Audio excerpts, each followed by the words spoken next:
Hey guys, Akil Stokes here. Welcome back to another episode of the Trading Coach Podcast. In today's episode, we're going to talk about 3 ways to stop one of trading's most deadly sins. The sin of, well, I'll tell you about that just in a little bit. But first, 2 quick things. Number 1, this is another video episode of the show. So as always, head over to Spotify or YouTube. Those are the best places to enjoy the full visual experience. And number 2, just wanted to say a big thank you, right, to you guys. Seriously. The support you guys have given the podcast has been incredible. If you search pretty much anywhere online for best trading podcast, the Trading Coach Podcast pops up, which is amazing. And even Spotify sent me a nice little congratulations saying that our video episodes are in the top 10% of all videos on Spotify, which is crazy. And although I would like to take credit for my own awesomeness, the honest truth is that the credit goes for you guys, not just for supporting the show, but giving me different ideas and topics to discuss. So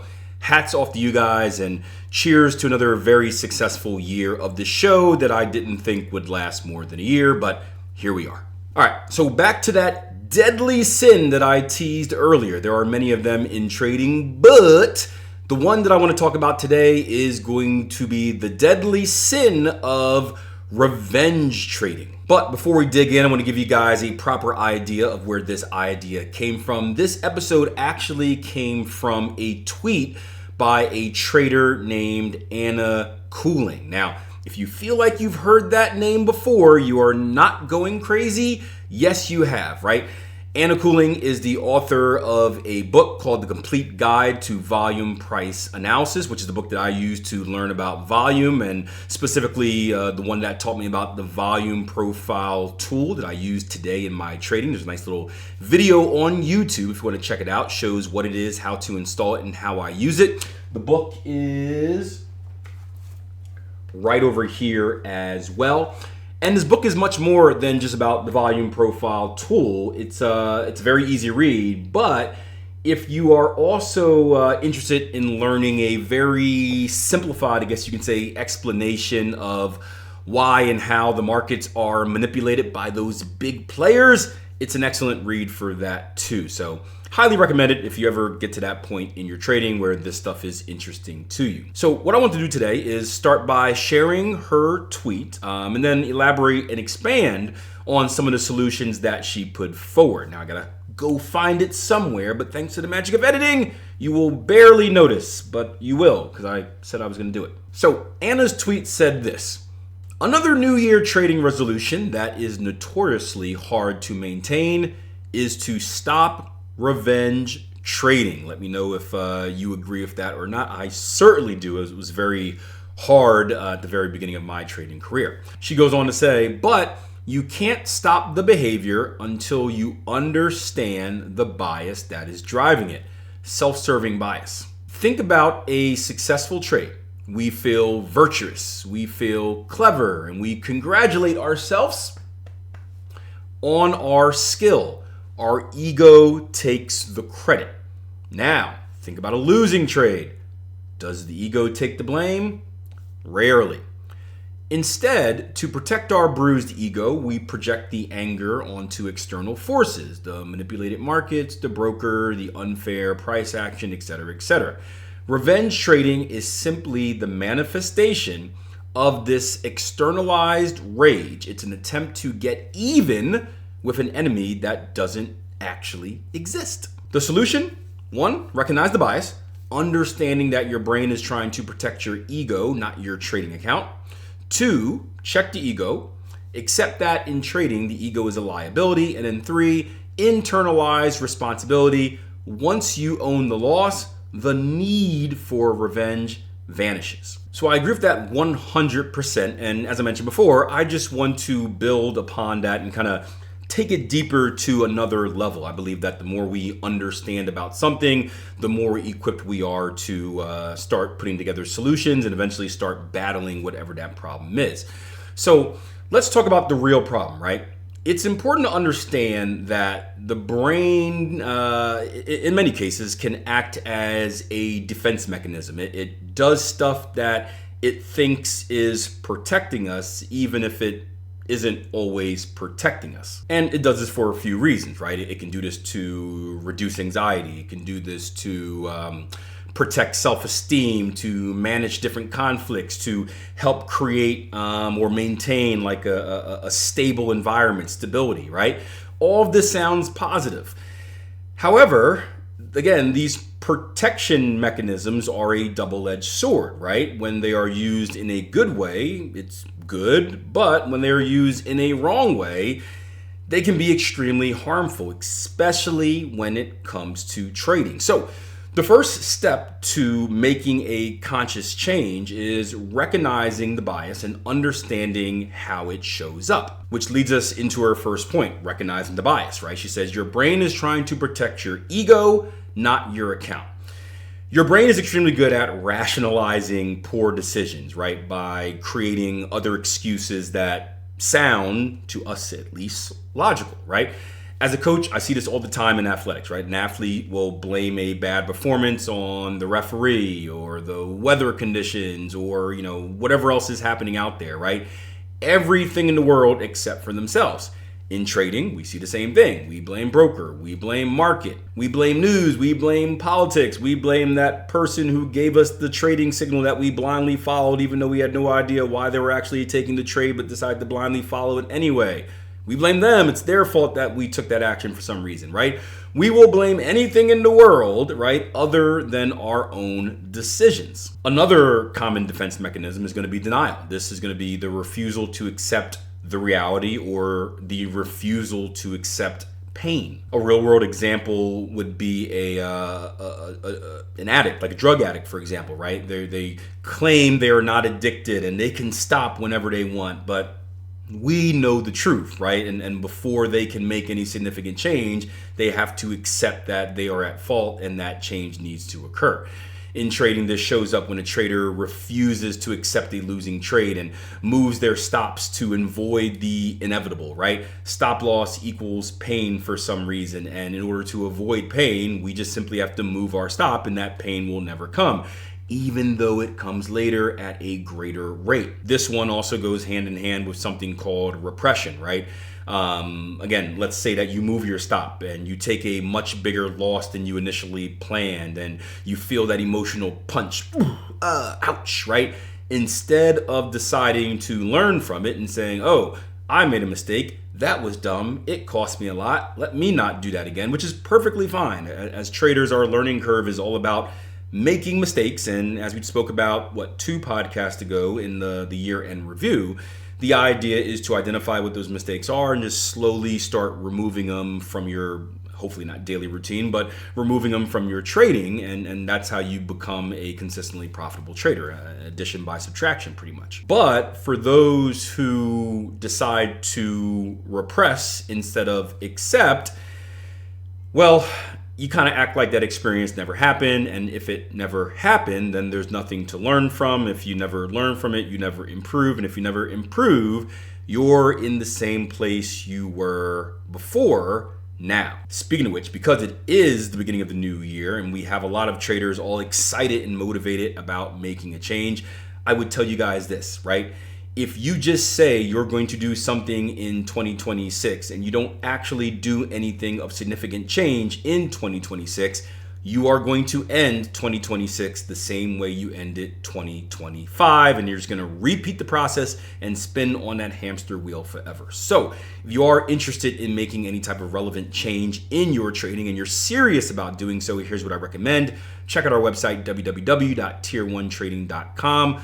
We have courses, we have community, we have live sessions that are meant to support you throughout your journey. Start with the 14-day risk-free trial membership. That way you can feel things out and make sure that we're the right fit, meaning our content and meaning our coaching, before you make any type of financial investment. Also, just in case you're wondering, there's no sneaky auto bill or anything like that. You're not suckered into a membership after 14 days. Your membership is simply canceled and you can't log in anymore. So that's why we call it risk-free.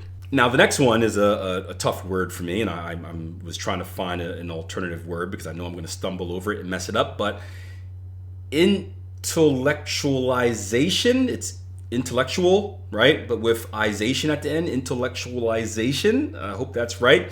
And this is when you overanalyze a problem to avoid dealing with the emotional pain behind it. And we see this a lot in trading because we deal with a lot of very intellectual individuals. But although it is disguised as something that can seem good, it is actually very bad. So think about it like this, right? Everyone handles kind of grief or different painful situations in life a little bit differently. So think about like maybe someone dealing with a bad breakup. Instead of processing the pain, putting on some music, crying, screaming into pillows, doing all the things that we usually do when we're dealing with pain, they do the opposite. They go out drinking, they start dating 10 different people right away, thinking that if they can avoid and distract themselves from what they need to deal with, then life will be better. Now, it doesn't work, right? Eventually you have to deal with it. Those emotions get suppressed and it ends up coming out in a very negative way. But they think that they can replace dealing with the problem by distracting it and doing other things. In trading, this looks like this, right? Let's say you took a losing trade due to a mistake, right? You put the wrong order on or you move stops losses back, whatever it may be, right?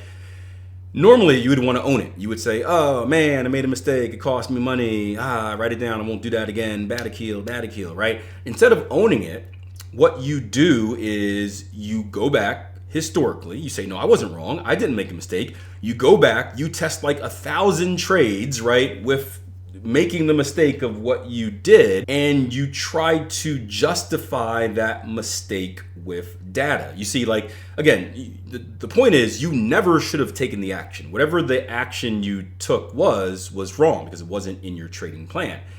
And the easy solution, but it would mean taking accountability and responsibility for it, would be to say, hey, I messed up, right? Big deal. It's 1 out of 1,000,000 trades I'll take. But instead of doing that, you try to find a solution hidden under data, and data is that excuse that you can use to not accept pain from the mistake that you made. And in trading, man, this is a very dangerous one because like everything we do is based off data. We always tell you that numbers don't lie, right? Whenever I'm working with a trader and they're asking me a question, should I do this, should I do that? What do I say? I say, what do your backtesting results say, right? What do your quantitative figures say? Because it will tell you if this is better or if this is worse. So it's very easy to use numbers as an excuse. And number two, we are also, right, when it comes to kind of like accepting pain, right? Many of you guys are saying, well, Keel, right, don't you say that as traders, we need to disconnect ourselves from emotion? So wouldn't be like not accepting pain be a good thing? No, right? Akil doesn't say that. I used to say that back early in my career. But ever since I had a very good discussion with Denise Shull, I have a book of hers back there somewhere. It's too far to reach, but I'll get it at some point. I knew I was going to forget, so I just did it right now. It's called Market Mind Games by Denise Shull. Little known fact, if you guys ever saw the show Billions, Wendy Rhodes is based off of Denise Shull. I'm not sure if I can say that. There's like all types of legal stuff going on that I'm not sure if it ended or not. But yeah, that character in that show is very loosely or not so loosely based off this person. But one of the best things I learned from her was accepting the fact that we don't need to disconnect ourselves from emotion, because at a human level, right, human beings, one of our main ingredients, they are emotions, right? We have them. It is what makes us us. It is, for 99% of it, it is ingrained in us. We can't just separate ourselves from it. So in order to, if we think we're separating ourselves from it, we're doing the exact same thing that I mentioned before. We're going out and drinking and dating 10 other people to avoid the problem. And for me personally, my personal life, I used to get in a lot of trouble. I used to kind of suppress all my emotions, and then they would just stay in me, and eventually they would erupt in a very negative way, and I'd get into a lot of trouble. Same thing happened in trading. I would suppress my emotions, and it'd be one trade where just they boiled up enough, and all those emotions would come out, and I would like blow like 3 months worth of hard work because I had this emotional meltdown. So what I learned from her is that we don't need to disconnect us human from us emotions. Rather, we need to put up a barrier. I'm looking for something to use as a barrier. I don't have anything, but we need to put up a barrier. Here we go. Between our emotions over here. If you're watching the video episode, I look so dumb, I know. Our emotions over here and our actions over here. Meaning it's okay to feel emotions, but we can't let those emotions cause us to take emotional reactions, because that's when we get ourselves into trouble. Now, as far as the pain thing goes, right? I know pain is negative. We see pain as negative. We don't want to deal with pain, right? No one wants to purposely put themselves in a position of pain. That's a lot of P's. Purposely put themselves in a position of pain. Good job, Akil. But think about it this way as I start the year with this new positive outlook, right? Half glass full, glass half full. There we go. Words. Some things never change. I still can't speak in 2026. But pain is also and often our best educator. Again, in my trading career, I learned the most through mistakes. I made a lot of mistakes that cost me a lot of money. That losing of money caused me a lot of pain. And eventually I learned from those errors, and I put myself in a position where I knew that if I didn't want to feel that pain, I had to stop doing the things that caused me to feel that pain. I see that a lot in parenting as well with two young boys, right? There's a lot of situations, I guess you can say, in life where, you got to make a decision as a parent. You can kind of coddle them, or you can kind of let them experience pain. And I like to let them experience pain because you learn from it. When you do something that gets you really disappointed, or when you do something that gets you really, really hurt, it kind of takes that extreme measure to understand, man, that felt really, really bad. I never want to do that again. Therefore, I won't take the actions to let that happen again.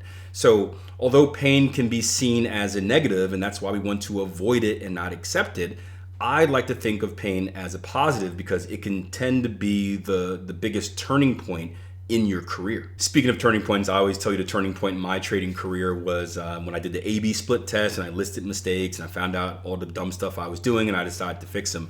Probably the most painful part in my trading career, because I know you guys want to hear about it, are when I learned about the magical two words, margin call, right? I remember I was in a bunch of trades. I didn't know anything. I was really, really young. I didn't know anything about risk management or, leverage or anything like that. I was just like firing trades, right? I was loading trades into my gun and firing everywhere, right?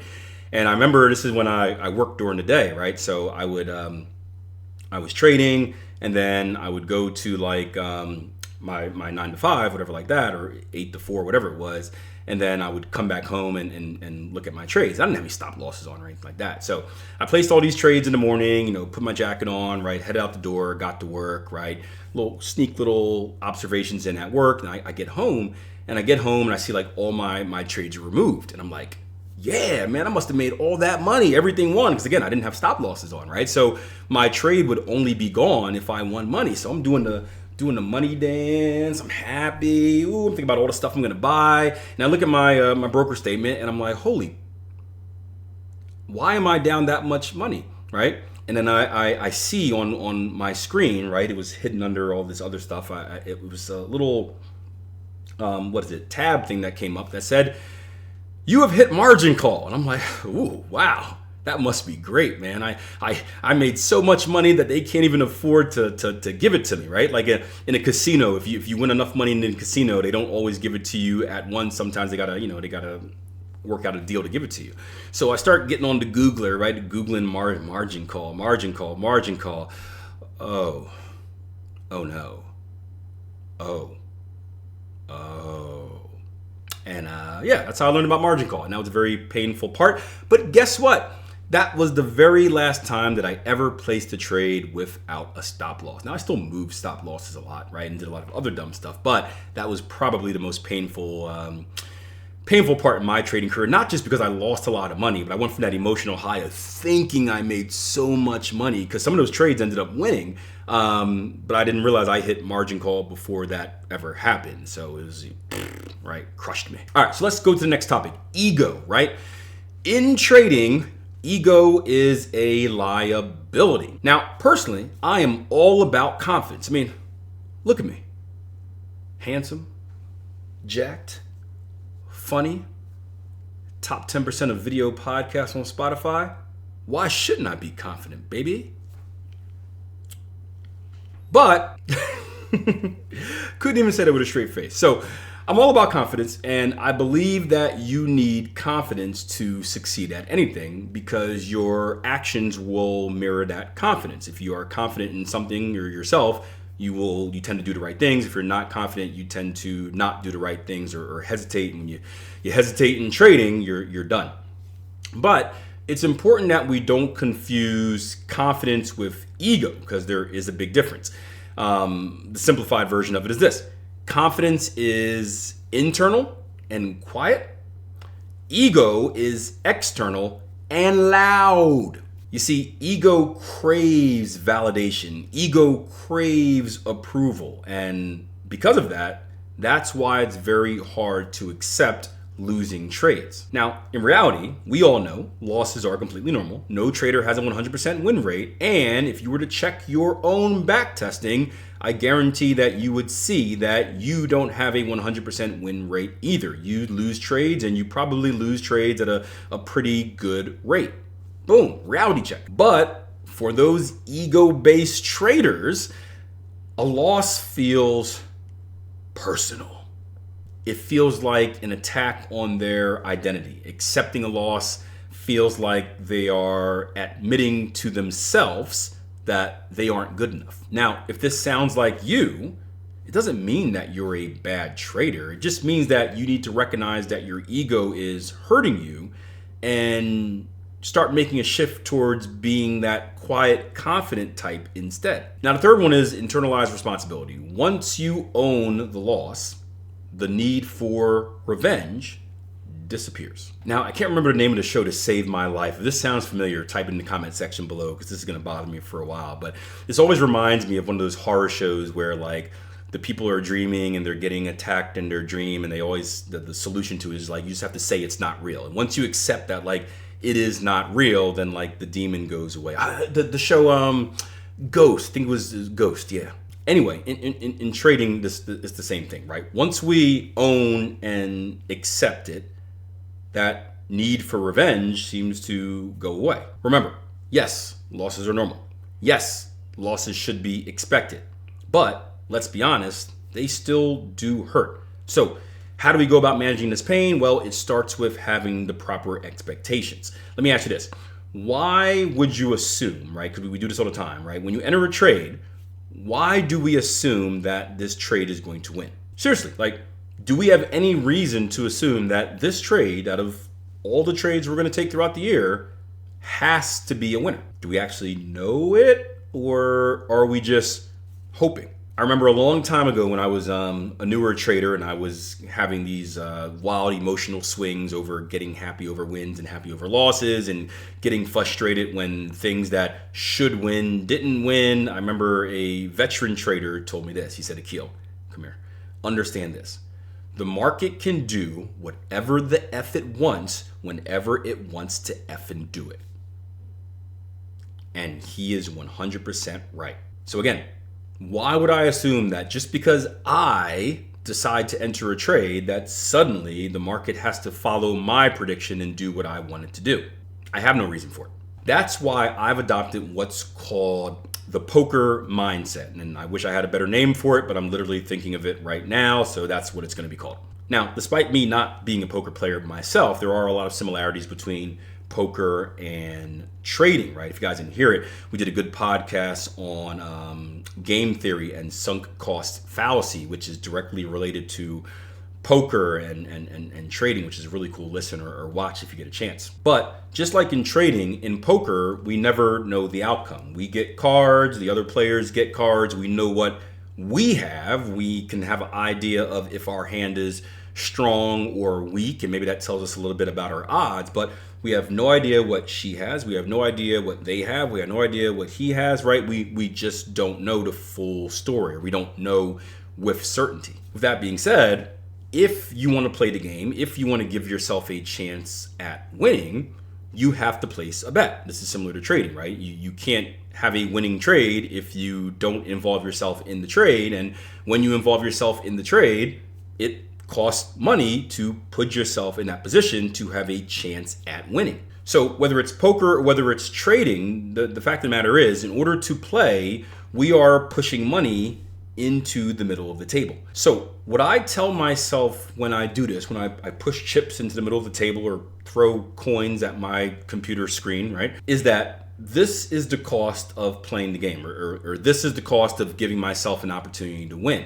And as soon as that money is put in, that money is no longer mine.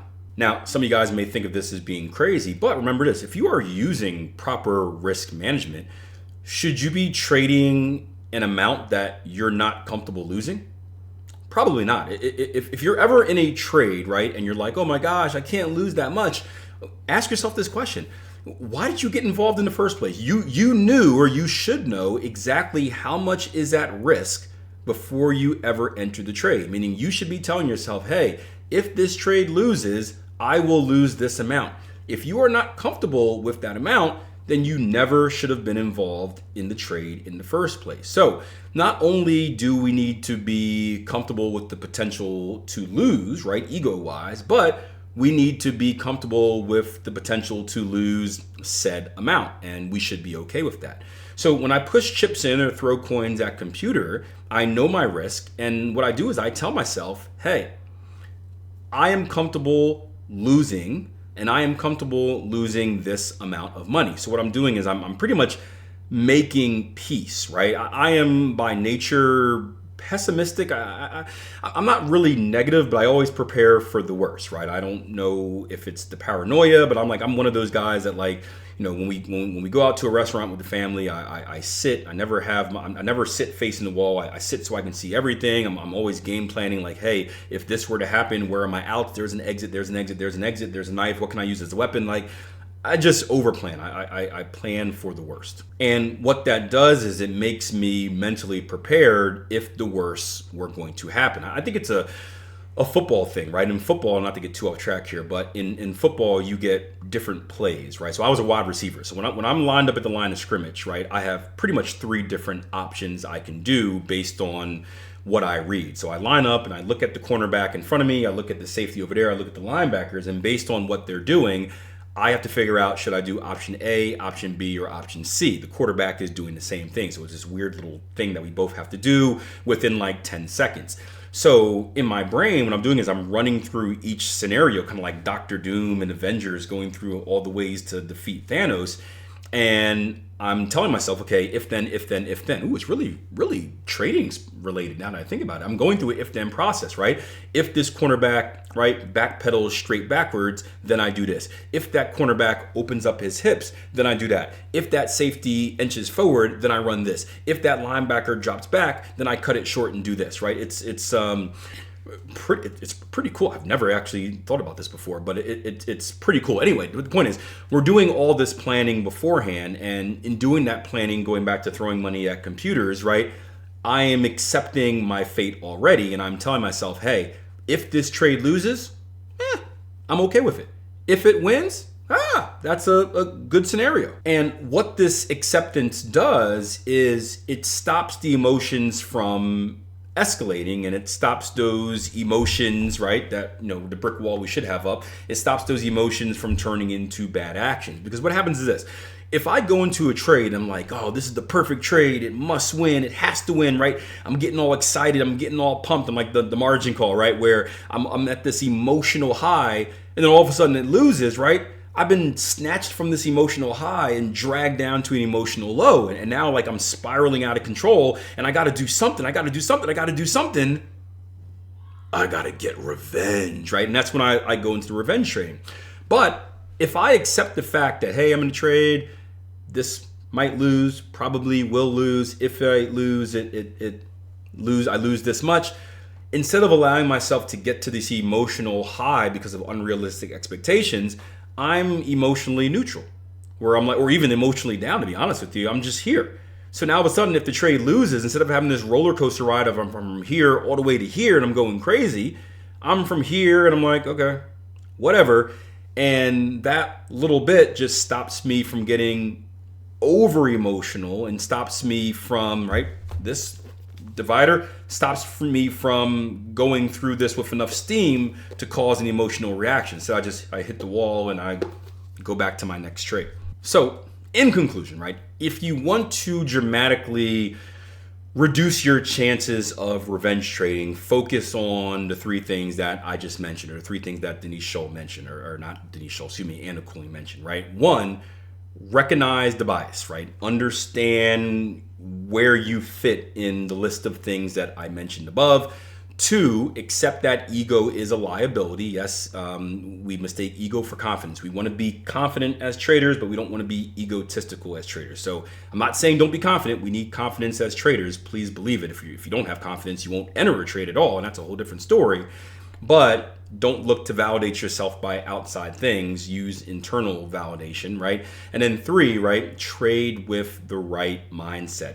Put yourself in the position to have the proper and realistic expectations. That way you can keep that emotional roller coaster from going too high or going too low, and you can kind of stay steady Freddy in the middle. If you can do those three things consistently, right, then revenge trading will lose its power over you and you will have power over it. So thank you guys for checking out the podcast. Follow, subscribe, do all the things that you have to do to support. Leave me a rating and a review. And also would love to hear your opinion.